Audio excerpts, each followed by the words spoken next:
Welcome, everybody, finally, to the Rebrand. My host, myself, Daniel, and this man right here, Liam. Top of the line, class act. Couldn't do it without you, man. Dan, I am so glad that we have finally reached this point after what feels like months. It almost feels like the whole Aaron Rodgers saga. You know, is he coming? Is he not? Just months of texting and calling, and it all finally came together. Everything NYJ, as much as I loved it, it's dead. But we are back. Jets Afterburners, baby. I am so pumped for this. Let's go. It is a new era. We promise to keep the laughs on coming. All the great content that you guys know and love, it's still here. I could see we got the chat going wild already. We got Matthias in the house. What's going on, Matthias? If I could pull the comments. All right. We got Clowney in the house. Okay, we're getting there. Now, again, just want to preface a whole bunch of things. Again, Liam and I, we came from two different podcasts and whatnot, and we still have great relationships with Italy Jet and Joe Cat. You know, again, there's always a bad rap with Joe. Joe is my boy. Joe is our boy. And again, class to the max. He is and will ever be my man. That's right. Yeah, definitely. We got Armin in the house. Armin will be joining us momentarily, actually. What's going on, Armin? We got Elmo in the chat. Here as promised. Elmo, you always follow up on your words. Now, we got Mike. Oh, wow. Look at these guys. These guys are just coming in. Matthias is excited. Matthias has always been following the channel. Huge supporter. Just want to say thank you to Matthias. Love that, man. That's we're going to keep the chats. There. Yeah, it is. Green Bean calls him Matt Simon. I don't know if I know him like that to be calling him Matt or not, you know. So I'm going to keep it to Matthias. You let me know. I'm going to continue calling him Matthias because I don't know him. But Elmo, I'm going to call him Elmo, of course. But now, let's get into it. Now, we're going to go with the good or with the bad because the bad has some good into it as well. And I'm talking about Bryce Huff. Yes, we've been waiting for a pass rusher for the past probably 20 years. Last time that we had a pure pass rusher, John Abraham. That was our guy, right? Like that was the man that we tried to get like a Brian Thomas back in the day, some surprise pick with Herman Edwards. We keep going. We try grabbing like an Aaron Mabin. Didn't work out. We groomed our own guy, an undrafted free agent. He's a pup. He's a little guy. You know, we showed him how to roll over. He grew, gave him a little bit more outpo. And then he becomes a stud, and we didn't even franchise the guy. So there's got to be something else, right? There's got to be a bigger plan. And again, this is, I think, the third or fourth Jet that's bad-mouthing us, right? The ones that they leave. And so he goes to Philly today, and he says, I like it here because they win here. I get it. Shit. I mean, that goes without saying. Yeah. But why? Why throw that shade on a team that no one else wanted you in the draft? And after the draft, maybe there was some teams that were offering you contracts. Why you badmouthing, man? That's classless. Not cool. Yeah, no, it definitely is. But honestly, winning cures all. In the New York Jets, they just haven't done it. And that's not to put like a negative spin on it or anything. Right. It's the truth. If you want to change the narrative, you got to start winning. And it's not just Bryce Huff. I mean, Mecole Hardman unloaded. And was he right? And I'm sure there was like some truth to what he said, sure. But I feel like a lot of players, especially that maybe aren't happy with their situation and I mean, let's face it, Bryce Huff might be a little salty that Joe Douglas didn't offer him an extension. He's Good like, hey, point. listen, like, I've gotten better each and every year. Mhm. And if you remember when Robert Saleh was hired, he said, my job is to get these players paid. Right. And he had done that. He had gotten, or supposed to have gotten, Bryce Huff paid. Right. And technically he did, just not for the New York Jets. That's not good. So he found somebody. He found somebody that, and it just so happens to be Joe Douglas's mentor, the guy that Mhm. when Joe Douglas was a little pup, he taught Joe Douglas how to roll over. Now Joe Douglas is catching frisbees. They're throwing frisbees to Bryce Huff, and it's just like another guy throwing it. So, and that's where he's bringing it back to, man. So I'm not really upset with Bryce Huff. I mean, like, I agree with what you're saying. Like, the shade should really stop. Right. But that's their fault. Around though, you got to admit what Sauce did on the Ryan Clark show. Yes. How he really put McColl in his place. Said, all Yes. right, you come in here, you're entitled, and you're looking around, and look at these guys. They have their helmets on the ground. Dude, Sauce put him in his place. He's like, so did you. Where was your leadership of your Super Bowl ring that you had? Yeah, it's cool that you won another Super Bowl, the very best. God bless, I respect. Yep. But where was that leadership? And then all of a sudden, special team coach bitches you out because you're dropping punts. You didn't like that. Game time came. We needed you. And you're like, no, I'm not doing it. I'm good. Have you ever tried doing that at your job? Hey, I need No. No. Otherwise, I'd be sitting here all day long and just All like day. unemployed. Completely. Same with me and no electricity. I would just be talking to a camera with absolutely no power in it. Just the big black. Not good. But again, I got to give segueing with free agency. We're plugging some holes. At first, Yes. day one, I was not a big fan of day one. Day two, we did a brief show. Not fun. Not good. Very sleepy. No good. No good. He wasn't doing anything. But then I went to bed and then I woke up and there was a freaking bunch of signings. Yep.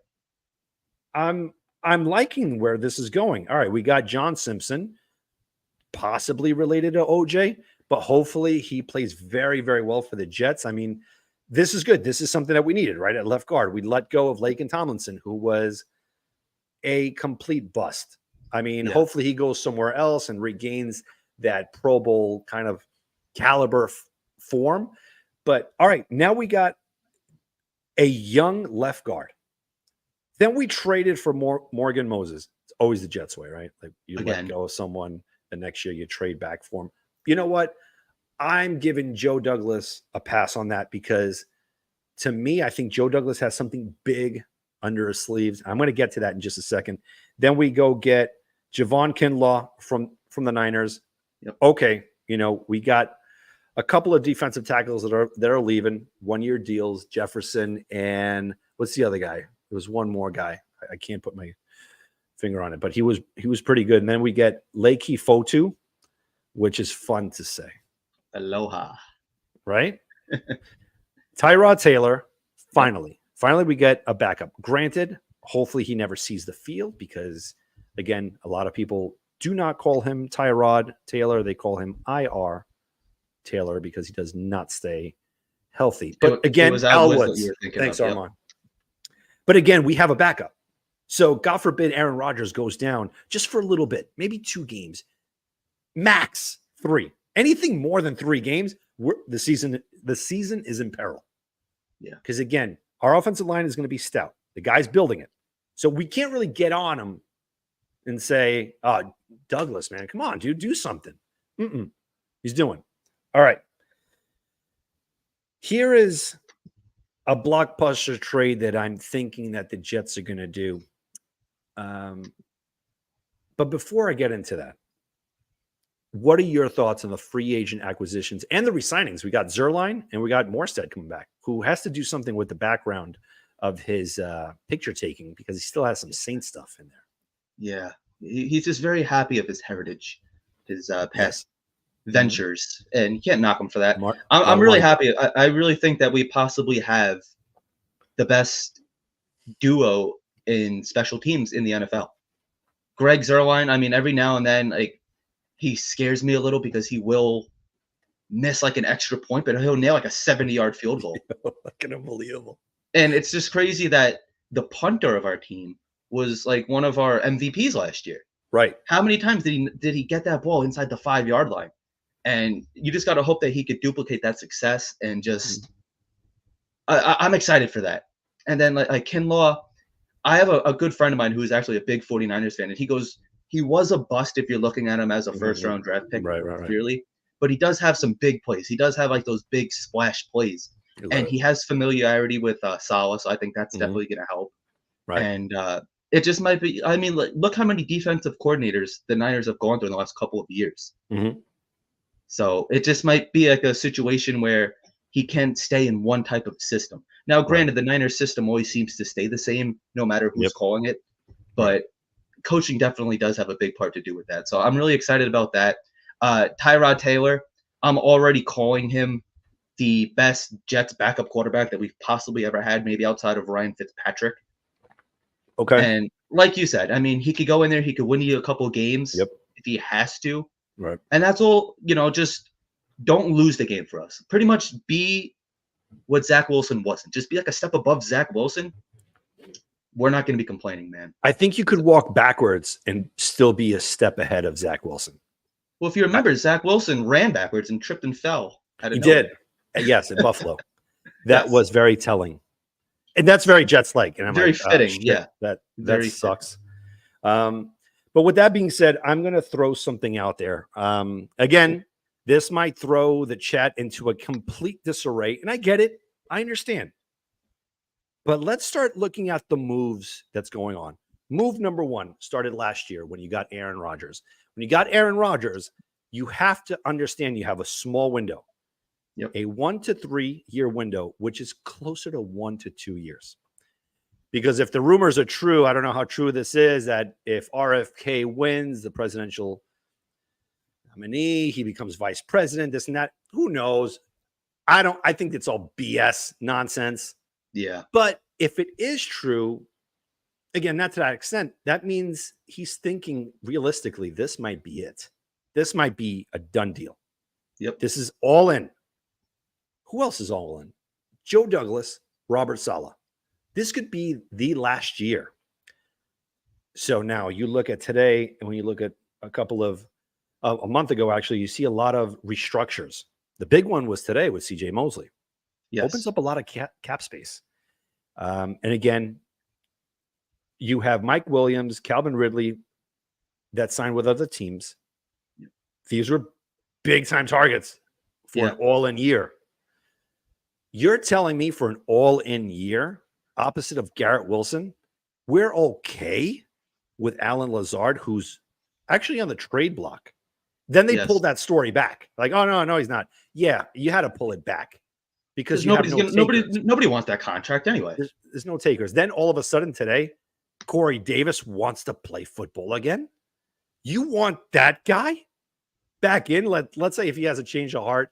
He got really happy about an hour ago when he finally was officially released. You want that mediocrity now, that instability again at training camp? No. I'm going to throw this here. You guys take it as you will. You guys might have seen the thumbnail. I'm telling you, Joe Douglas has been wanting a breakout wide receiver through the trade or a free agency. 2 years ago, out of nowhere, Tyreek Hill came out. He was available for a trade. I want everyone that's listening right now, think about it. Did you realize at any point that Tyreek Hill would be available for a trade in that offseason? No one. It took everyone by surprise. There wasn't even rumors about that. Nope. Nothing. We almost had him. Miami snatched him away. Last year, Odell Beckham Jr., he was going to be a Jet. Why? If you remember before that, Deebo Samuel too. Wow, dude, great memory. Holy smokes. It went because 3 years in a row. 3 years in a row. 3 years in a row. We were ready. Here it is. Fuck it. Sorry. We don't curse that much here. I do apologize. I'm not into that anymore. Bleep. The guy who will be available, who's already turned down $30 million a year by the Minnesota Vikings, is Justin Jefferson. Go apeshit right now. Say, oh, no, it's impossible. How are we going to fit him into under the cap? Look at the Saints. There is no cap. If you have a solid GM, they can continue to restructure, push off guarantees, and make this work. The narrative, when I bring that up, is this. For some odd reasons, certain people say, but hold on a second, you can't do that. Then how are you going to pay Garrett Wilson? Garrett Wilson is not up right now for a contract. Neither is Breece Hall. Neither is Sauce Gardner. This is what it means to be all in this year. We have to give Aaron Rodgers exactly what he was not given in Green Bay. That's the reason that he came here. That's the reason. Now, what do? How can you get Justin Jefferson? Again, you mortgage the future. 2 first rounders. 2 first rounders and a defensive player. It's going to suck. You might see one of our beloved defensive players go. I mean, I'm not talking about Sauce or Quentin Williams. Maybe it's a Jermaine Johnson. Maybe. No way. No way. Whoa. All in. I want to see Aaron Rodgers in 2024 with that chance of caliber players. Imagine, stout offensive line. You got your tight ends. You got Ruckert. Now he's going to be coming into his own. You got Conklin. Breece Hall, as we just mentioned. Garrett Wilson. And then Justin Jefferson? Dude. Oh, dude, you're getting me. Now, give me the goosebumps. Restructure Quentin Williams' contract. Aaron Rodgers has that same mindset. I'm sorry, I'm about to utter these words. And I'm not talking about the guy that was in charge of this country back then. I'm talking about Tom Brady. When you listen to a lot of these Tom Brady interviews back in the day, he says, it really wasn't about the money. And the truth and the proof was in that pudding. How many times did you hear Brady restructure his contract? Yeah. Over and over and over. Aaron Rodgers will do that. Again. He took the largest pay cut in NFL history last year. I'm willing to bet that he just wants to win a Super Bowl, man. That's what I feel like he already has the money. The money's already, it's not a problem for him. Now, I agree with that 100%. If you could find a way to get Justin Jefferson in, because it sounds a little weird, but the cap's not real. The cap is not a thing. It should never be a thing. Yeah. And we had said in the last show that if this is not a successful season, that they're blowing it all up anyway. So if they're blowing it all up, screw the next guy. If it's me, that's what I'm saying. Screw the next guy. Let's go all in. And if it is successful and I manage to keep my job, we'll worry about it down the line. That needs to be the approach here. Now, are you in on somebody like T. Higgins? He's requesting a trade. Mm-hmm. But I'm all for T. Higgins. Now, we have to weigh in. Would you give the number 10 for him? I would be reluctant. I don't think it would be. No, I don't think so. I don't think that it would be a fair trade. But again, it boosts our wide receiving core. Shoot, I would love that. But at 10, hear me out. I would rather go into the draft, offensive line all set,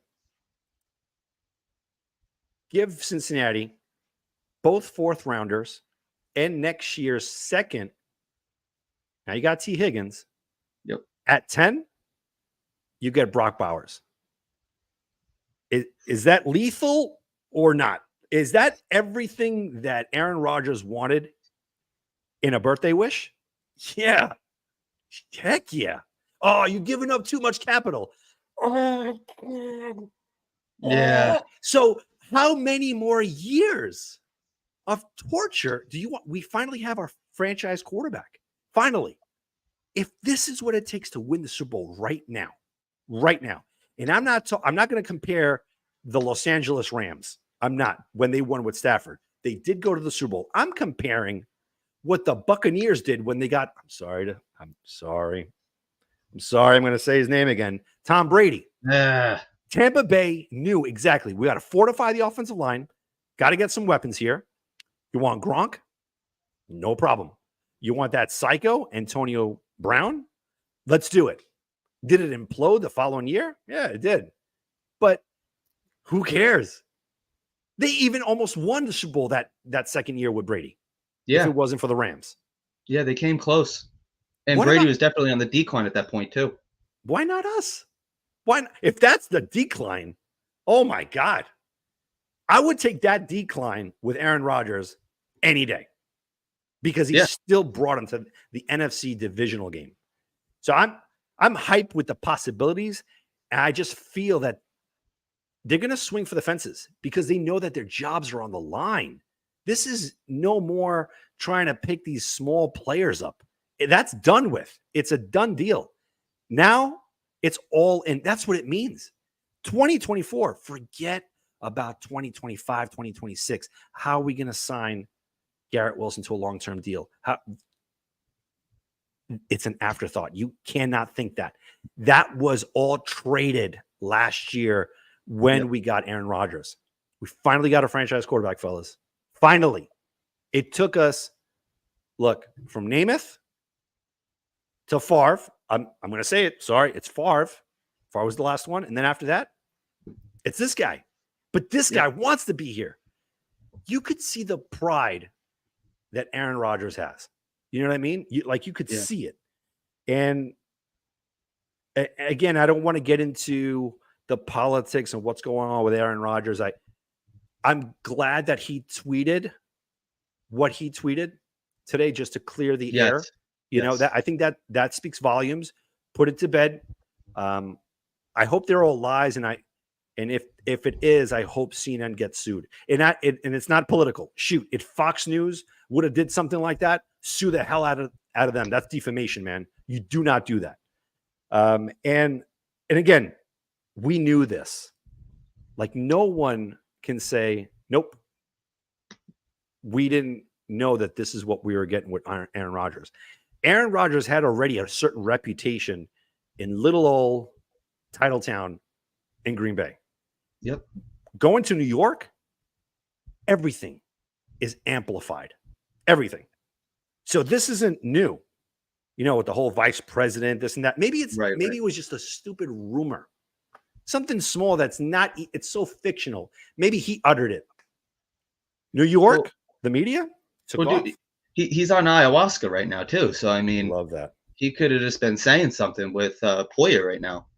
I hear that. And you know what? There's a free agent out there, right, that I wouldn't mind getting. Hear me out before you guys start logging off. I would love for the Jets to sign Jamal Adams to like a 4-year deal and then send him to the Seattle Seahawks again for another 2 first-rounders. I think John Snyder will definitely buy.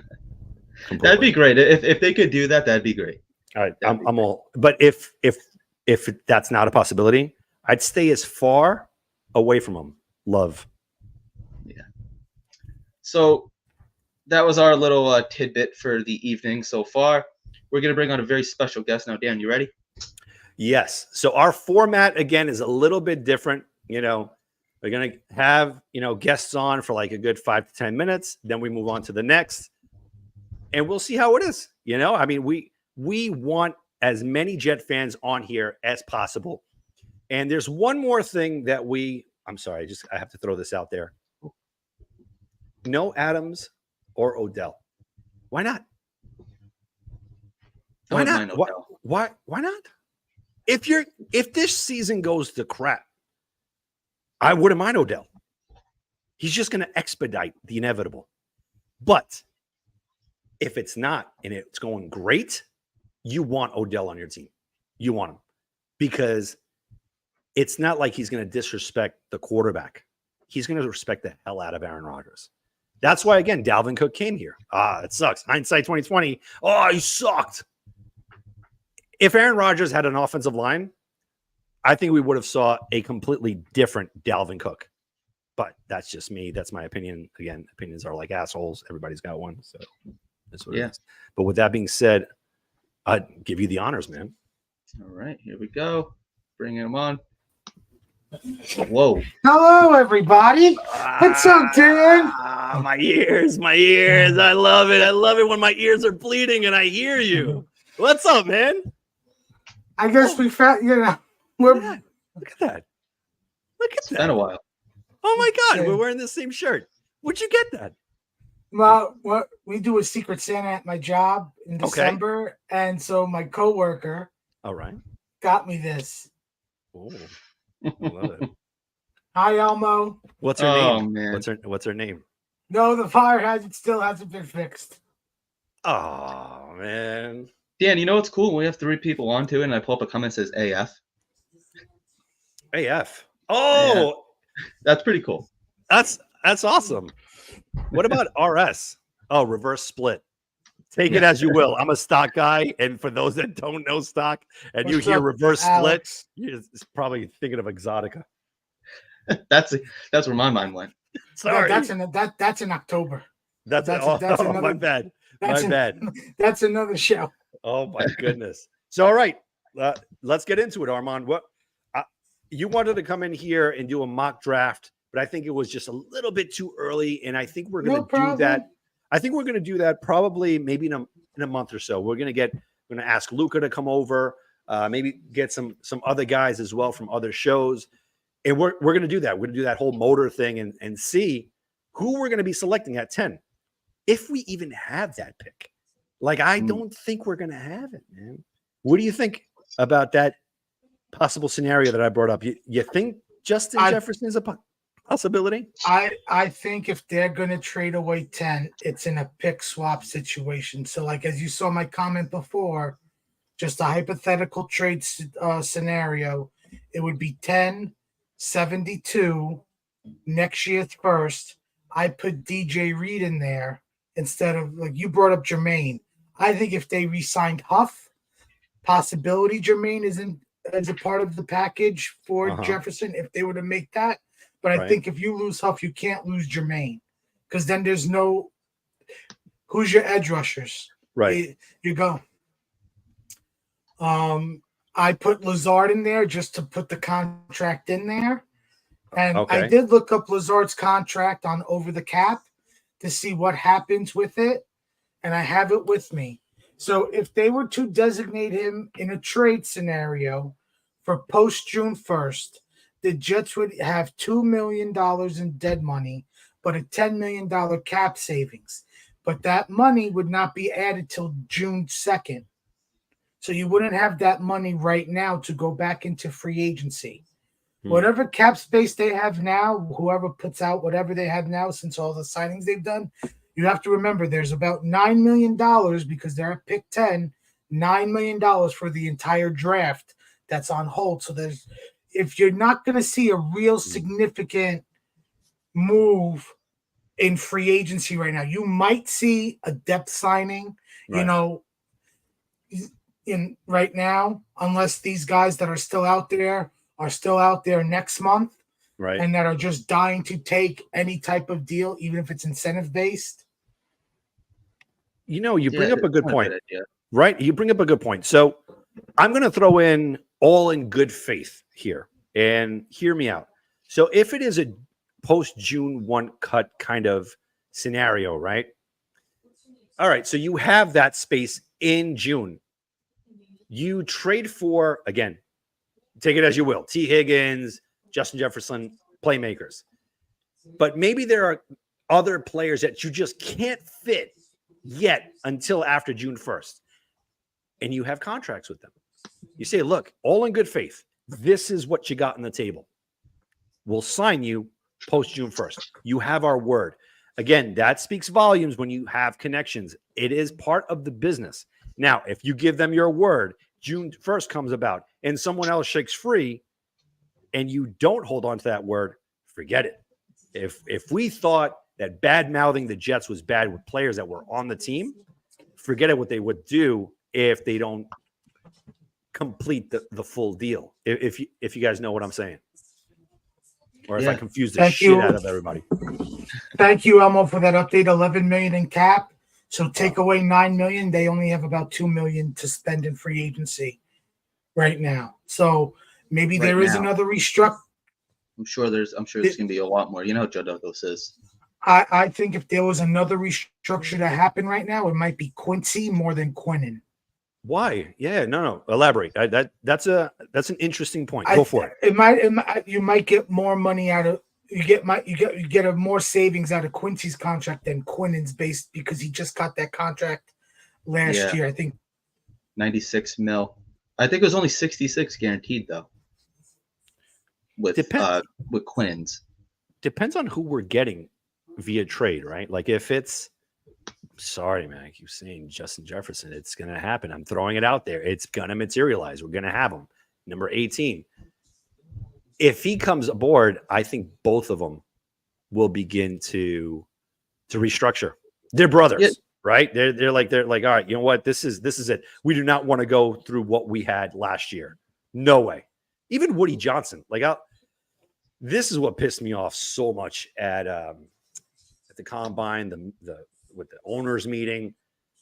He comes out and he says, we didn't have a backup last year. So, it's way to shoot his trade value. How about taking the money out of your pockets, Woody, and giving Joe Douglas the green light to go get a backup quarterback when Rodgers went down? Because all the reports were he didn't want to sign. He didn't want to bring in another quarterback, Woody. It blows your mind. It blows I'm your pretty mind. sure that this was before the restructure and stuff. And I have a funny feeling that Corey Davis is coming back too. Just my personal opinion. Why do you think that? They just seem to like him. In my opinion. And as much as I love Justin Jefferson, and I in my opinion, it's half realistic. Probably not. I hear you. As much as I want it to be. Right. It just seems like Corey Davis is a guy that they really valued. And at one point he was the Jets' number 1 receiver. So he might actually have a better role as a number 2. I mean, yes, he was here for Garrett's rookie year, but they didn't know what they were having in Garrett Wilson yet. You know, they didn't know if he could actually be a number 1 or if, once again, they just took him too high. Obviously, historic vision, Garrett Wilson's the guy. So I really think a mixture of, because I don't see anybody taking Allen Lazard, and I don't just see us moving on from him. Unless they couple it with a draft pick. I could definitely see this. I mean, call me crazy, but in order to open up more space and actually continue to build this roster for an all-in year, you kind of couple Lazard, Zach Wilson, and one of our 4th-round picks. It's the only way that a team is going to say, we really like your 4th-round pick. We have cap space. We could bring them in. We might have to rework something out, but if that's what it takes to get that 4th rounder, that's fine. But again, that's not going to happen now. This is going to probably happen draft day. Again, a day 3. It could. Day 3, day 2. It could happen day 1. For the 4th?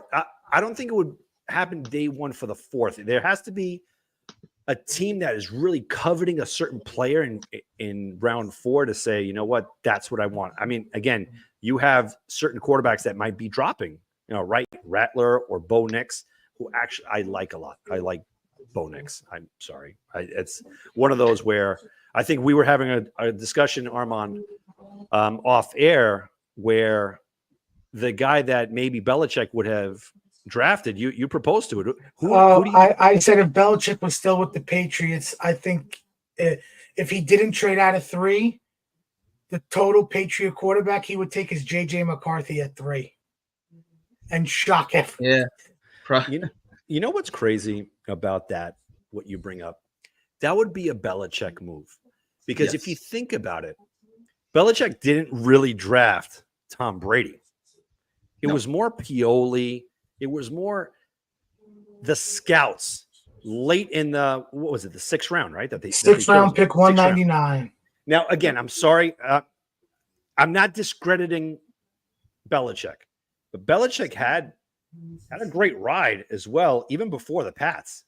You know, he's one of the best defensive coordinators there is ever. But on his own, he was your normal, regular hot coordinator that couldn't do nothing. Absolutely nothing.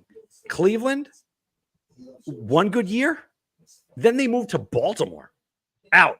He didn't have another opportunity to become head coach, even when the Patriots went to the Super Bowl with Drew Bledsoe and Bill Parcells. That's it. There was no, hey, Bill, can you be the head coach of, I don't know, the Seahawks or whatever the case is. He came to the Jets.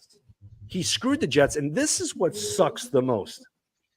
And sorry if I'm taking up too much air, but no, go ahead. Why do you guys hate Tom Brady? Or let me preface it again. Why do Jets fans hate Tom Brady so much?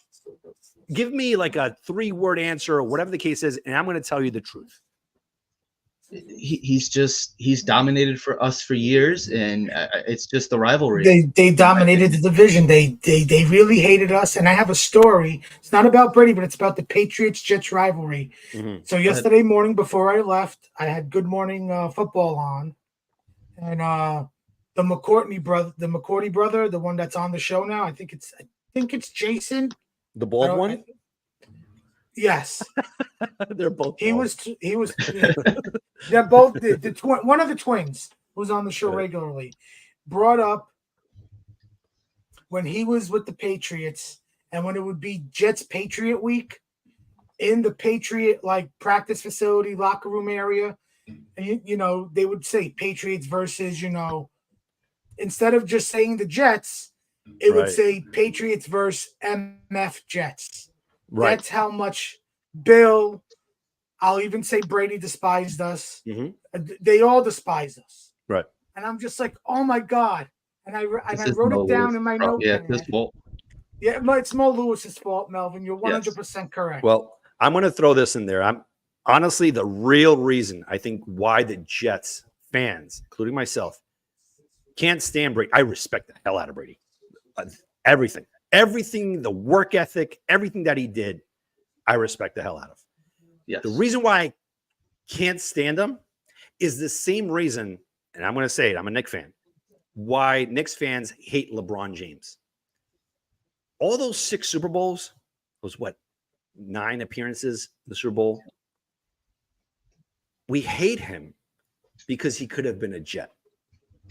He could have been with us because if Belichick stayed as a head coach and would have brought his team of complete head coaches, assistant coaches, whatever the case is, obviously he's the head coach, there was a possibility that Brady would have been there. So now you have Testaverde, and you got Brady as a 3rd stringer. Would we have selected Chad Pennington after that Keyshawn Johnson trade? No. Maybe not. I don't know where that mindset was with the Jets, but I think that's the biggest amount of hate. The reason why, because Brady could have been a Jet. I think Brady get another. I think because it's Bill, because he's partnered with Bill, and Bill left us after a one night. It's like, yeah, I'll be with you. I'll be your girlfriend. Your partner. And then, the next day, after you have a beautiful romantic night, the next night says, "No, I'm done with you," and then gets married. But do you blame him? Again, hindsight, 2020. Do I blame Belichick for doing what he did?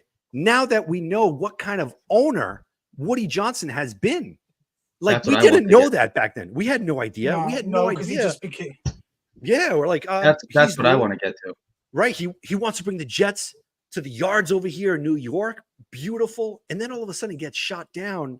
He never pursued it again. What went on behind closed doors? Was Parcells part of it? Because Parcells left, 2 years after? He became VP of operations. Then he left. Then it was Al Groh, and then we completely revamped it. with Herman Edwards. We got a couple of good years, but then it was on. It was on. Did you guys ever watch Brady live? I never went to a Patriot Jet game. I have. I was there. I was at the game where Jamal Adams cracked Gronk. Do you guys remember that game? Yeah. I was there. Yeah. My God. So there was the one game I wanted, the one Jet Patriot game I wanted to go to was Thanksgiving, the butt fumble. The butt fumble, yep. Before the butt fumble even happened, I'm like, man, I want to do something different for Thanksgiving. I just don't want to be with my family. I don't want to go visit my cousins. And I'm like, oh man, Jets Patriots on Thanksgiving, that's going to be a hell of a time. And then you get the news, oh man, do I want to do that or do I want to do WrestleMania? Because WrestleMania was like a few months before it.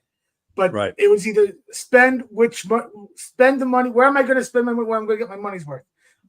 I went to WrestleMania, and then when the butt fumble happened, and when I went to WrestleMania 29, wasn't the best. But when the butt fumble happened, I said, and they got smoked. At least you weren't there. Yes. And, I'm like, thank God I didn't go. Oh my goodness. Because I would have felt like the turkey going into a deep fryer. Woo. Yikes, the game alive. The game that you would have been, the game to go to would have been that AFC championship. In 2011 when they knocked the Patriots out of the playoffs. That would have been the game to go to. Going up to Foxborough? Yeah. I might defer on this one, Elmo. It depends on what you call ugly. Yeah, that's what your definition of it is, yeah. I don't think I could ever watch a Jet Patriot game, whether here at MetLife or in New England, because I probably, in all honesty, would want to fight a Patriot fan. I saw two games. One with Brady and one with Matt Castle. Oh, okay. Yeah, that's the one we had Favre, and what was the guy's name? Aiden, that big free agent signing that the Pats had, and he was just demolishing Favre. I'm like, how are we losing to Matt Whitecastle? Like, how is this even possible? Foul, man. But anyway, when I was home it was home for the Jets Patriot game when I went to, and of course we lost like we always do. Yeah, the Patriot fans were trying to talk crap to us, and Jet fans, they all just started singing, "Don't feel special, we lose every game." Right, but that was it wasn't that so beautiful when we did beat them. We beat them when it mattered, like big time, like with Favre Thursday night. You guys remember that one? Yeah, Thursday night football. We beat them. We were on that high. Then with Sanchez in the AFC divisional game, that to me was the second best game in Jets history. And in their stadium. Not here. Yep. It's so sweeter that we went there and beat them. Yep. Because we beat them in front of their fan base. That was so fun. I want to do it again. And even this year, like, it was a meaningless game, but to watch Bill Belichick just as miserable as possible, covered in snow in his hood, I love that picture of him just walking off the field. And that's how he's going to be. Well, that's not how he's remembered, but that's in history. That's his last game as Patriots head coach, walking off the field covered in snow, miserable after a terrible season. I would take that. Liam, but he was smiling under that hood because he really screwed us. We could have had a top 8 pick. Yep. Like that dude is always playing chess only with us. Only with us. And here we are playing Othello and all that stuff, and it's not good. We don't know. We're playing in the mud. We're playing in the mud. Yes, exactly. Not fun. But it is what it is. So we're gonna bring on Mr. Jose. Ooh. Armand, we're gonna put you backstage just for a little bit, all right? No problem. Thank you, brother. All right. Oh, my friend, Jose. ¿Qué pasa, loco? ¿Cómo estamos? Good. Yes, sir. How are you, buddy? Hi. Leah, nice to meet you. Nice to meet you, man. Jose and we go a long way back. I don't know if you know, but he knows another horrible team not called the Jets. They wear this weird-ass green color. The Seattle Seahawks, man, but not for nothing. I wish I was a Seahawks fan. Yeah, I would have taken it. Oh, my God, man. You don't know how bad I wish you guys beat the Pats. Give it to Marshawn. Oh, You don't know how bad I wish we beat the Pats. But, funny story. That offseason, Gronk came out with a book. I didn't know he could read a book, much less write a book. Right. Or even read a book. I never even thought that Gronk could even do that. I just said that. That's what I just said. Yeah, pay attention, Dan. That's what he just said. I'm sorry. These earphones. Like we're spending so much money on like a whole bunch of equipment except for this thing. Anyway, to show me, just to show me, my uncle said, "Oh, let's take Jose to meet Gronk." I'm like, "No, please don't do this." Apparently, Cedric Wilson's the same. But my family did it anyway, so I go out, meet him. He's nice. On my way back, I run into his dad. I'm like, "Hey, I know who you are." Because he had been on inside the NFL. Right. Doing something with inside the NFL. Right. I'm like, "Hey, I know who you are." He's like, "Really? Are you a Patriots fan?" I didn't say anything, but my whole family said, "Oh yeah, he is." I just stayed quiet, and he's like, "Well, we gotta get you to a Patriot game." Of course, I just stay quiet.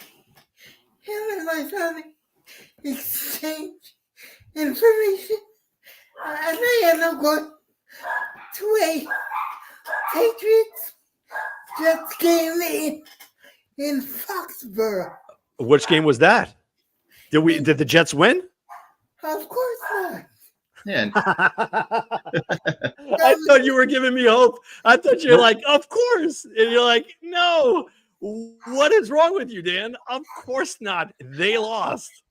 That was in 2014. Oh, yeah. Those are some rough years. Wait. 2014. That was Rex's last year. No. No, that's Gino. No, you're right. No. Liam is 100% right. No. That was his last year because Bowles went. That was a bad team. That was a very bad team. But what happened? How did we lose that one? Why am I? There's been so many. The crazy. Which one was that? Which one? Normally, which one out of the 200 like normal franchises, like fans could look back at like one like really bad game, like, oh my god, do you remember like that Thanksgiving game from like 2012? We do, but we've had 100 since then. Most fan bases haven't witnessed like that bad of a game since like then. Mm-hmm. 2014, we lost them by a combined 4 points. Could have won both of those games. Anyway, 14. Man, I don't remember it either. I just remember that was Rex's last year. Anyway. Yeah. Jose, my man, thank you so much for coming on, man. And, thank you for sharing those memories, man. Dan, I have a crazy story about the day before. Can I? Yeah, we can't let you go. We can't. That's a cliffhanger. Tell us. Real quick. Yeah, go for it, man. The day before Gronk's dad sets it up, so I get to go to the walkthrough, and I'm going into the walkthrough, and Belichick sees me, brings the whole team to me. I get to meet Brady, Belichick. Gronk says hi again. Everyone says hi. And we're all, me and my whole family, we're standing shocking in front of Tom Brady. Like, holy shit, this is Tom Brady. And he was actually a very nice guy. Oh, So shout out to Tom Brady. Yes. fair enough. Fair enough. I hate him. Did you let him know? Did you tell him that? No. You should have. No. I still have to pretend. I don't hate him. I just can't like him. You know, it's weird though, and like I'm probably gonna go out of hate for this, but my childhood is like my dad. Like we'd watch like these Patriot games. And I'd be like, I hope he just breaks his leg. You know, so like that was instilled in me. So like I really don't personally have a reason to hate him. Otherwise, he's just been like the best quarterback of all time, and he just so happened to be in our division. I have a reason. I think it's more of just like a jealousy and envy kind of thing. I have a reason to hate him and Russell Wilson. The 1 yard line. The 1 yard line. That's my reason to hate him and hate Russell Wilson. So guys, please check out my channel. Yep. It's right there. And if you like these guys, you'll like me. Hell yeah, man. Absolutely. Hell yeah, we'll definitely check Jose's that. the man. Definitely go give him a subscribe. Go follow him. All right, But yeah. thank you for coming on, Jose. Anytime. Pleasure meeting you. Definitely come on every week, man. Every Thursday. I will. I love you, Dan. Jose, before you go, just for that, as soon as we're done wrapping up, I'm going to put your show in our link. So if you guys, love what you heard here, give Jose a follow. If you're having difficulty just trying to find him, he's going to be in our link as soon as we're done with the show. How's that? You, Dan. Love you, buddy. Love you too, man. You got it. Liam, See ya. nice to meet you.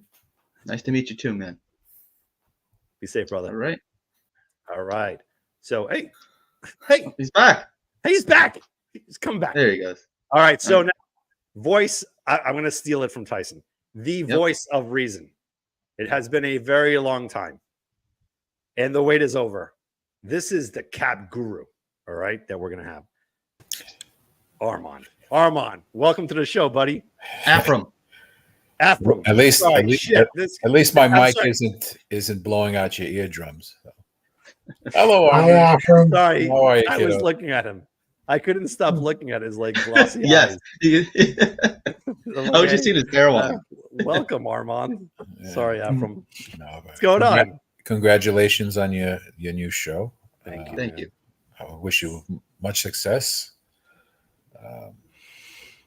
Yeah, you've been here for a while, man. I appreciate it.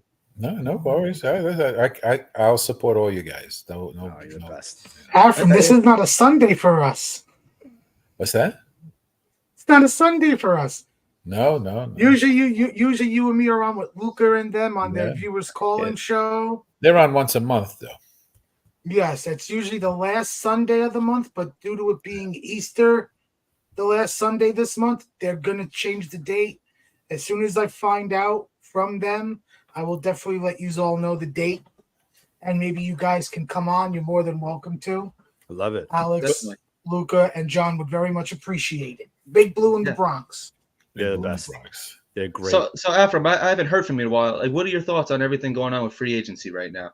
Well, listen, he's made some good moves. He's stuck to his guns. He doesn't, everyone thinks that, he's under the pressure, but he doesn't seem to be acting as if he's under pressure or he's going to lose his job this year. He's just going. He's staying in his Sticking to his mindset. beliefs. Yeah.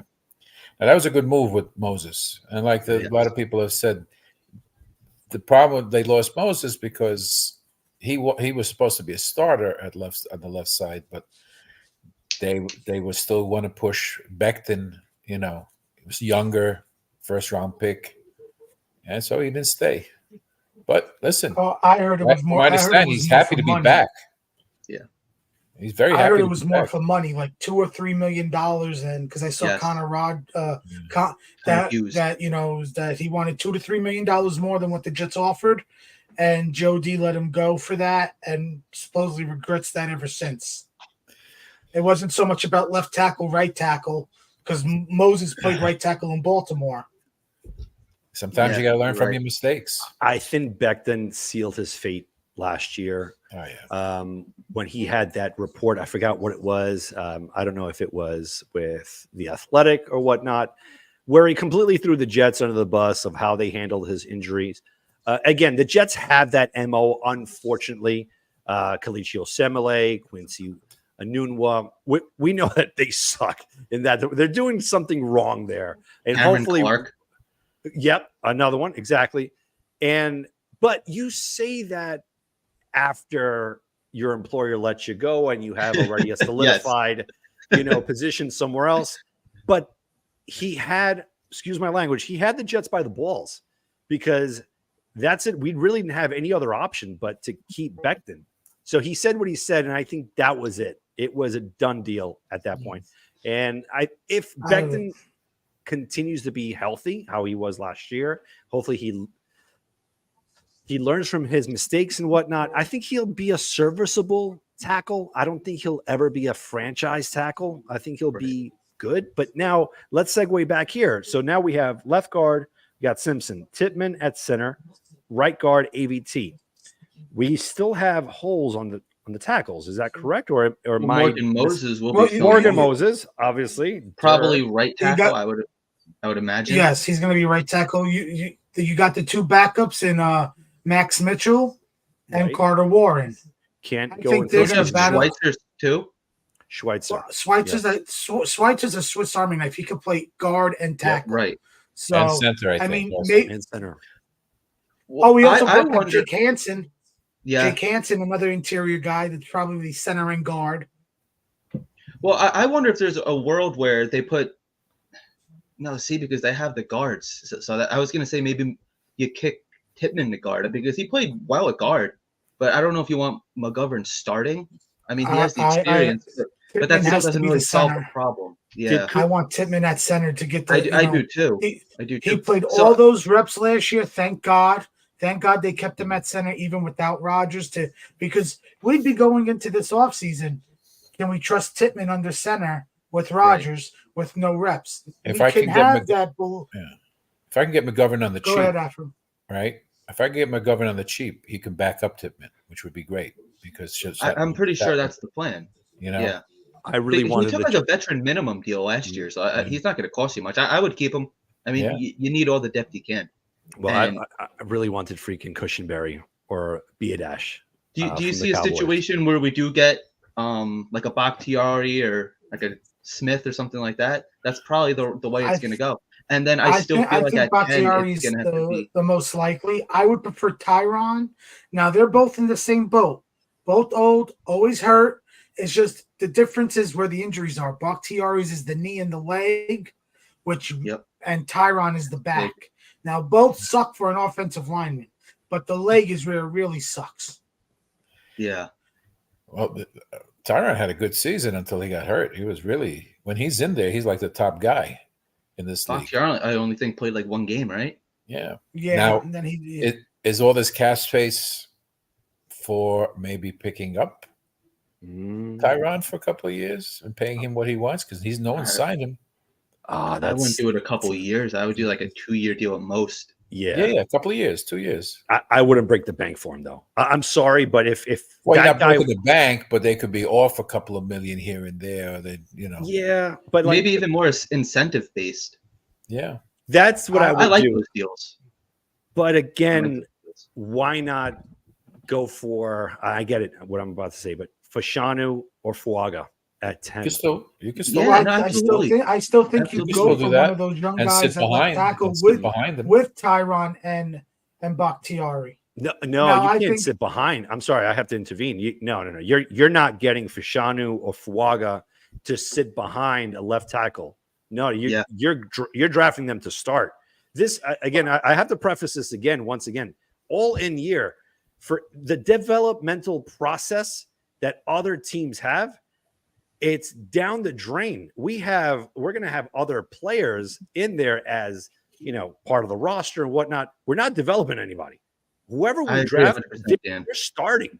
Like we're not going to get Tyron Smith and then we're going to draft Fashanu and we're going to say to Fashanu, okay, look at what Afram said. Joe Douglas hasn't stayed, has stayed his lane, stayed his path with all his recent signings. Right. It is just he could do that if he is safe from getting fired, he could do that. And mind you, look at what the Steelers did with Broderick Jones. He didn't start from day one. Right. He came in middle of the season and started and took over the job. Two that different rookie left scenarios, tackle. But Two I don't different trust scenarios. Bakhtiari and Tyron Smith to stay healthy. Yeah, Well, I don't want if I bring one of those, Yeah. that's Yeah. why even if you sign one of those guys in, I'm okay with them drafting a left tackle at 10. But I'd rather get Bakhtiari and have Bakhtiari sit behind our number 10 overall. That I'm cool with. All right, you know what? You're not living up to your standard. That's fine. Bakhtiari, it's week 4. Your knees are nice and good right now. Go on with it. But I wouldn't sign Bakhtiari to be my starter and then waste a 10. Because I think out of both of them, it's more Bakhtiari's in the competition than Tyron is. Right. Yes. Because if that's the case, then I'm sorry. If Bowers is available at 10, you take him. That guy is a freak of nature. I mean, I don't think, again, all on potential, right? After it's all on potential. We get it. But this guy, if he lives up to that, he's like a combination of Kelsey and Gronk and Bavaro. Like it's the wildest combo. They said the same thing about Baker McBride, right? Yeah. But if you look at the recent, but also Colorado if you look at the most recent tight ends that have been drafted in the first round, they have been comped just like Bach Bowers, generational talent. Then you look at Pitts in Atlanta. Now you could say that's all on Arthur Smith. Let's see what happens this season with the new coaching staff there, how they utilize Pitts. Hawkinson was the same thing, I believe. Mm-hmm. Yep. Like if you look at the first round tight ends that have recently have been enamored, have been, shown the spotlight, in reports and on the media, like generational talents. And no offense, they haven't been generational talents. And then you get the guy in Detroit who's a 4th round pick. Yeah. And he destroyed all these guys. Yes. Now my thought process also is Jeremy Ruckert has a lot of untapped potential. It's just like, and they have cunts from last year, Kuntz. Sorry. Yeah. I don't know if he's gonna make the 53 necessarily. Well, they signed Yeboah. So they see something Yeboah too now. And Dan, I agree with you. I love the potential of Bowers. It's just, is tight end really a position of need going into an all-in year? Or would you, if the third best offensive line, because Alt's probably not going to be there, so you're probably looking at like Fashanu or Fuaga, somebody like that. It just makes you think, like, you want somebody that could be, what do you guys think? I go Fashanu. If Fashanu's not there, I would go with Bowers. Bowers, again, is not your typical tight end. I'm hoping that a quarterback falls at 10. Mm-hmm. And so to they get can a trade team down to trade up and recoup a second rounder, because there's plenty of linemen out there right now. All we'll know for sure. We're speculating, but if they sign a starting left tackle, then they have more choices now. Yes, that's what wide I agree. receiver. And right now we're assuming receiver. The left tackle is the draft, but what happens if he signs a guard tomorrow, and then the thought process is that AVT goes to left tackle? I prefer. I think that would have happened already before. When Monday, like we would have known about that, and he might have. I don't think we don't know yet. Not with this team, no one knows yet. But the last 2 seasons, right? Didn't he go on IR playing tackle? No, guard. AVT. No.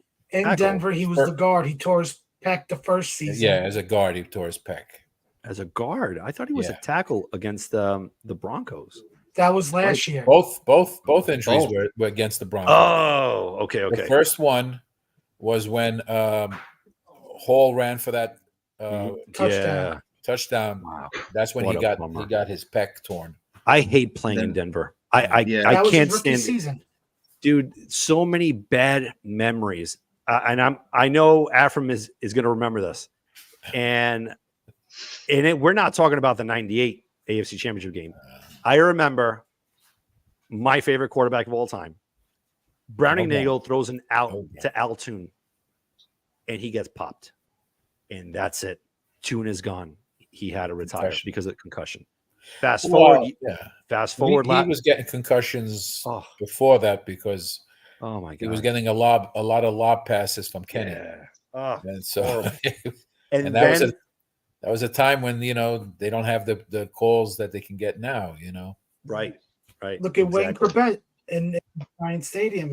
He got knocked. Yeah. Well, who threw? Wasn't that against the Chargers though? For some reason, I remember that being against the Chargers. I think it was against Chargers, but in that game, who was it? Who threw Corbett's last touchdown? Who threw it to him? Right. Was it Pennington? Nope. Come on, man. Ray Lucas? Nope.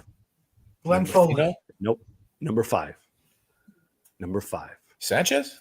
Nope. No, that's number 6, man. Come on. 6. Number 5. He was a great quarterback at Wisconsin. Bollinger. Yeah, I love Brooks Bollinger. I would have never gotten that. Yeah, no, this is it. This is what I got. This is bunch of old farts over here. That's all I got. The bad memories. That's what we remember. All the useless. Corbett was definitely my favorite. But believe it or not, actually in my living room. So a couple years ago, I got my dad a signed Corbett jersey. My dad framed it and put it in the living room. My mom hates it. But it's like the first thing you see when you walk into my house. Right. Well, I did this horrible prank. I had like a picture of Gorbachev, and I put it like right by the living room. And I have family over for Thanksgiving, and they're like, "What are you doing?" I'm like, "I know him." That's great. We go back. Horrible. What do you have? Like a tomato stain on his head. But I love them in Rocky IV. But anyway, guys, are you guys excited? I'm excited. I'm really excited. I'm taking each step. This is the year. I'm just waiting to see. Just wait and see. This is. I want to see what happens. I just want Woody to stop meddling and just sit in the back. Right. Okay? Because he's caused a lot of issues. I know, but I blame him for not having a backup quarterback from last year. But all is well in the offseason, Afro. We're champions right now. No, we're not champions right now. No, actually, the Giants are champions, so let them have the championship series. The Texans are my offseason. Texans also. Right Texans are doing well. No, but not like the Jets. The Eagles. What are you playing back there? It's that Jets season, off season type of melody. It's all good. We know that we're gonna rock it. Like again, JD has something up his sleeves, something wild. I feel it again. All in year, the guy he's up against the wall, and I get what you're saying. He's getting like these little signings here and there, but it seems like he's doing things in the background that he's opening up space. There has to be something, and I just feel it's Justin Jefferson. I just feel it because again, I look at Minnesota and they're retooling the whole thing. Like when you trade away your quarterback in Kirk Cousins, and now I'm sorry, they let him go, right? So they released him. Darnold. So you have Sam Darnold there. That Justin Jefferson is saying, "Whoa, hold on a second," because he can double dip. He's so young that he can get a crazy contract right now, forcing his trade out there. And then after maybe 3 or 4 seasons, you could do it again with the Jets. But even at that point, the Jets could say, all right, you know what? We're blowing the whole thing up anyway, as long as we get our Super Bowl. I mean, but Minnesota can wait also. They got till July to finalize a contract, so they can sit and wait. Yep. They can, unless he starts causing. But they would. These teams are to them. The deadline is draft week. Yeah. Keenan Allen hasn't been cut yet. His deadline is Sunday with his contract, and I think like some sort of like bonus salary. I think they roster keep him. bonus. I think so too. How old is he? Well, mid-30s, I'd say. Yeah, but they got rid of one guy. They're not going to get rid of their entire wide receiver staff. Afram's right. Now I'm wanting Cortland Sutton, but I don't think they can let him go because they got nobody left after that. They got rid of Jerry Jeudy. Right. Yeah. But remember, the Chargers are they didn't have a lot of cap space. Bosa restructured and Mac restructured. I don't know if Keenan Allen is going to restructure. They could also now see the writing on the there's wall. one too. position that He's I want to touch on. 31. He's 31. So he can still be productive. Now, not to completely switch subjects here, but there's one position that nobody seems to be talking about, and it is a need: running back. We only have two. We have About a Condom, as Dan knows. Yeah, all about a condom. All About a Condom, and then of course Breece Hall. Stay safe, guys. It seems like every year Joe Douglas picks up a running back in the draft. I don't know if they're going to go draft or if they want somebody like a veteran, like something that Cook was supposed to be. Right. So great point. Wondering what everyone's thought. We'll start with Afram. Afram, what are you? We'll see what they. I think their focus right now is on that front line, because when you have that front line, then you can run. I am not out on Izzy. I'm going to answer this one here. He reminds me so much of Bilal Powell. And I'm not saying Bilal Powell when he, flourishing 2015 and on. He reminds me of his rookie year. I remember when he first got his snap going, again, in Denver, he fumbled the ball at the 1. And we're like, what a wasted pick. But then that offseason, he bulked up. And I'm not out on Izzy at all. I think he's going to be very good. Change of pace type of guy. But again, to Liam's point, we do need that other complementary running back. Because again, Izzy hasn't proven we had just 5 going into the season. So there'll be guys. I'm not out on Izzy. I just there's 2 veteran running backs out on the market that I have a preference for. One is Damian Harris. Not bad. And the other is Cordell Patterson. Yeah, I heard you his could use name. him in 3 different ways. You could he could use him as a wide receiver. You can use him in running back, and you can use him as a secondary returner to pair with Jamal Agnew. Actually, what was it? 2 years ago, he was like the starter for the Falcons. Yeah, 2 years ago, he was the starter for the team. Yeah, yeah. All of a sudden, he just. Yeah, well, then again, when you get B.J. Robinson, I know. I'm not saying I agree. I know last year, Ezekiel Elliott had interest in coming here, and the Jets wanted no part of him. I don't think he was necessarily terrible last year for the Patriots. Still not somebody that I want to sign, but that it's either going to be somebody like that, or they're going to draft a kid and go with the unknown. That's just my personal opinion. But then they're putting a lot of stuff on Izzy to be RB2. Yeah, that's a lot. That's like they're banking on Izzy to be like, it'd be better if Izzy is RB3 to the veteran being RB2, and you just rotate the veteran and Izzy in and out with Breece on 3rd downs, maybe, or at midfield, You build a strong O-line, you can attract running backs because they see what happened last year. And that's true. Yeah, because I'm looking at the free agent list right now, right? Ezekiel Elliott. Kareem Hunt's not a bad option. Yeah. Deonta Foreman's not Foreman. J.K. Dobbins. Not bad. Dobbins. Yeah, I don't want Dobbins. He's too hurt. He has the injuries, though. Yeah, injuries. That's true. I mean, what's Bam Knight doing? Is he still with the Lions? Yeah, I think he re-signed with the Lions. Yeah, he did. I was thinking about him too. That would have been great. That would have. Like Michael Carter, Ty Johnson. Ty Johnson re-signed with Buffalo. Wow. Yeah, no, you got to be quick these first 3-4 days of free agency, man. Yeah, you do. It's wild, but I mean, I would look at, if you want to bring in a young running back. Another young running back is Eno Benjamin, who was on the Cardinals last year. He's 24. He's you fast. Still want to go the young route? Yeah, it's a fast one. That's a beast.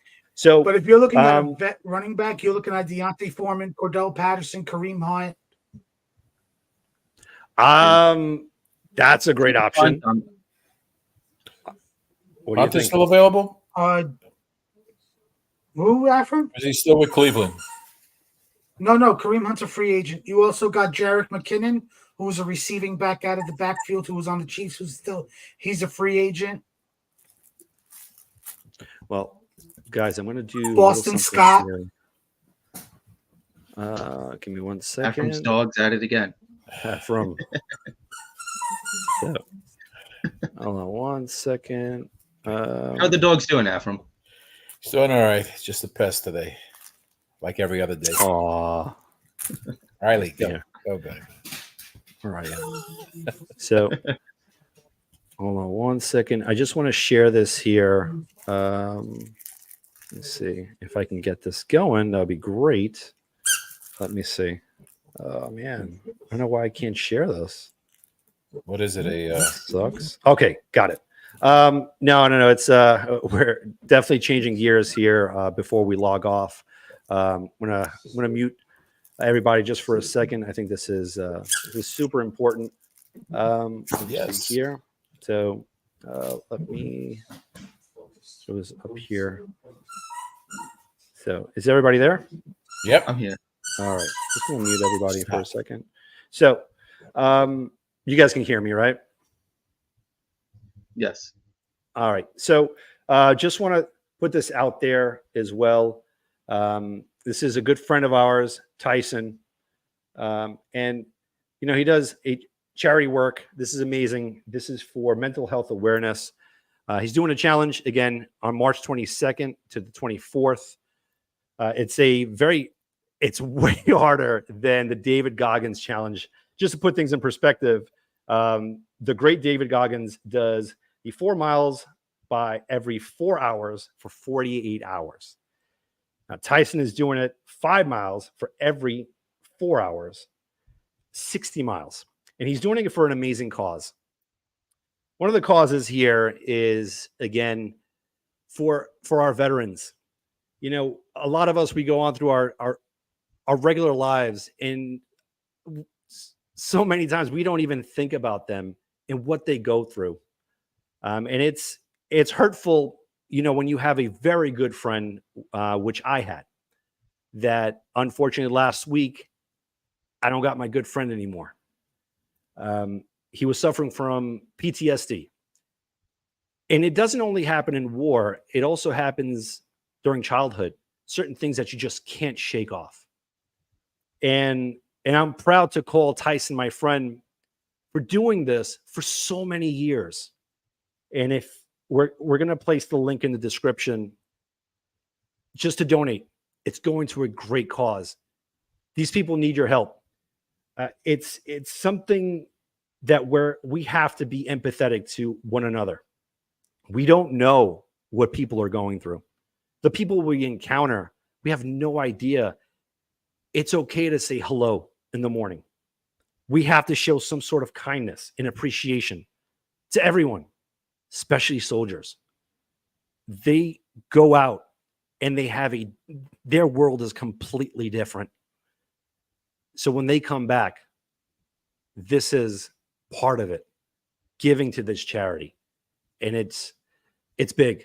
So just wanted to throw that out there because it means so much to me.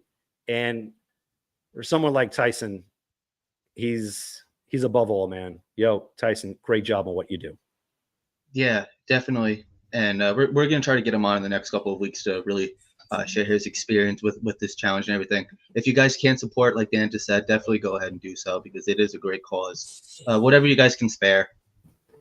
Even if you have social media, retweet that, share it on your, if you find it on Instagram through Tyson's page or Let's Talk Jets page, share it in your story, share it, just get that out there. I'm lucky enough that I as soon as I saw Tyson do that, I bought the shirt. I'm waiting for it to come so I could wear it. I have plenty of friends and family that have served in this country, And I love the slogan. Thank you for sharing that, Yeah, absolutely. It's okay to not be okay. It's 100% okay. Just to speak to people, it makes a huge difference. What we're doing right now is therapeutic. Maybe we might not see eye to eye, all the fans that are tuning in right now, but life is more than football. And when it comes down to people that need help, lend a hand. And this is a great way how to do it. Correct. Couldn't have said it better myself, man. Thank you, brother. Shout out to Empire Jet Zone here. I just confirmed that they're 4th rounder to the Chargers for Keenan. Oh, yeah. God Right. damn it. Joe Douglas, stop eating. Nah, there's something He's better just coming. waking Bro. up. There's something He's just better waking coming up. about. He's sleeping. He's getting up. But with that being said, I think we're just about ready to wrap it up here. Yeah. So I just wanted to thank everybody for coming on. Armin, Afram, Jose earlier. This has been a complete blast. So happy to be back doing the new Jets Afterburners podcast. Really looking forward to bigger things coming. It's been a lot of fun, guys. Thank you guys both for coming on. And Thank you we'll for talk having soon. us. Jose as Thank well. you. Thank you. Thank you for having us. Good luck. Proud of Is you this a boys. Proud of you, regular- Coleman. Day, Yes, it is. Yeah, Thursday 9. I think so. 9 o'clock. I think it's good. We're just waiting. And number one, huge shout out to Liam. If it wasn't for Liam, I would not be here. I would, I gave it up, and there was certain issues that occurred of why we had to shut down. And I don't want to get into specifics, but it was very hurtful. And it has nothing to do with Joe. Joe is class act. I will always vouch for my boy Joe. That dude, what he did for me, I will never forget. So there was never a fallout. It was just something that occurred that it was just mind blowing. You just don't know how far certain individuals can take a disagreement on Twitter. And unfortunately, I just had to step away. And you know what? It was a blessing in disguise. And Liam, thank you so much, man, for this opportunity, Of course, man. for bringing me back from the grave and just talking Jets. And I mean, to me, this camaraderie is so important. Everyone listening, everyone in the chat, the 58, 60 watchers, call in, vent. If the Jets are on your nerves without think about it. All the Call time. in. They always will be. Call in. And also during the season, we're going to have something called Jets Insomnia. So around 8 o'clock, 9 o'clock, 10 o'clock, we might just pop up, sporadically. You guys want to come on and just say, man, I can't believe that another quarterback went down. Just call us up. Hopefully not. They better not bring Vinny Testaverde on that first game anymore. No. He's not allowed. No.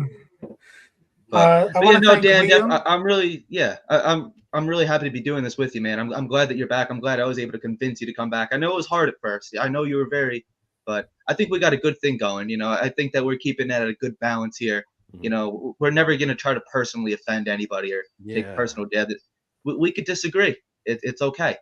And Right. it's just, Melvin in the chat. I've never seen him before. We got a whole bunch of people in the chat. It's just like all these random Jet fans are just here. Let's make this a really cool experience, man. We're gonna have a lot of fun. We got some big guests coming on. We got some former players I got lined up soon. We got some current players in the works. So there's a lot of big things, man. We're just trying to talk Jets and have a good time. And Dan is going to be calling everybody. That's right. Yes. I mean, I'm going to try. I'm going to throw this out there. I don't know if it's going to happen or not. I know that on our last show, I got Gary V last year, and he was such a pleasure to talk to. Down to earth guy, hopefully future owner of the New York Jets. I'm going to try to get him on, just to have that experience again, have that great relationship, because again, we're all Jets fans. It doesn't matter if you're a billionaire or if you're a janitor. It doesn't matter. We all share the same passion and love for this team, and we're all in it. This is all in. This is it. 2024 is the year that we take it back. Let's hope we're not doing those calls for people getting injured. You have to No. change. You're gonna have No. to change the name to Jets First Responders. Oh my goodness. That'll be the late Jet night show. tissues. Jet tissues. Get Oh, Jets yeah. Armageddon. Liam, thank you for hitting me up a few weeks ago to, of course, man. congrats to you and Dan on the first show tonight. Thank you for letting me be your first guest. Afram, it's always a pleasure to see you. Same here. If you want to catch me, you can usually catch me at Big Blue in the Bronx on the call-in show, which is usually the last Sunday of the night.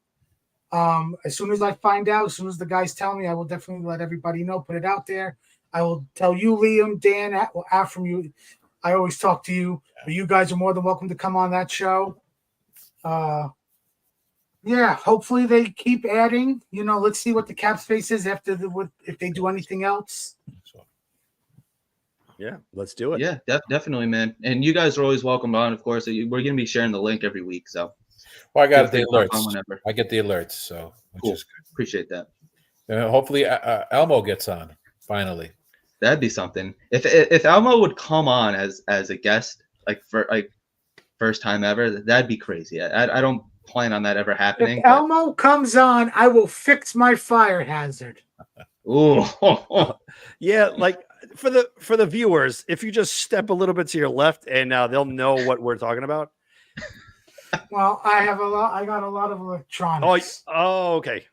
So you didn't fix it; you just covered it with a wood fuel. Nice. All gas, no brakes. Yeah. Very cool. All right, guys, have a great night, and You as well. again, see you guys next Thursday night at 9:00. Go Jets, guys! Great show.